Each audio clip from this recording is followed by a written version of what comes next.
ஒன்றே சொல்வார் ஒன்றே செய்வார் உள்ளத்தில் உள்ளது அமைதி. இன்பத்தில் துன்பம் துன்பத்தில் இன்பம் இறைவன் வகுத்த நியதி. ஒன்றே சொல்வார் ஒன்றே செய்வார் உள்ளத்தில் உள்ளது அமைதி. இன்பத்தில் துன்பம் துன்பத்தில் இன்பம் இறைவன் வகுத்த நியதி. சொல்லுக்கு செய்கை பொன்னாகும் வரும் துன்பத்தில் இன்பம் பட்டாகும்.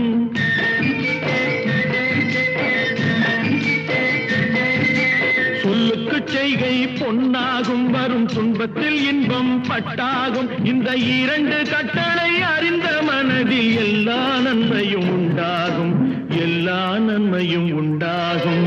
ஆறு மனமே ஆறு, அந்த ஆண்டவன் கட்டளை ஆறு. ஆறு மனமே ஆறு.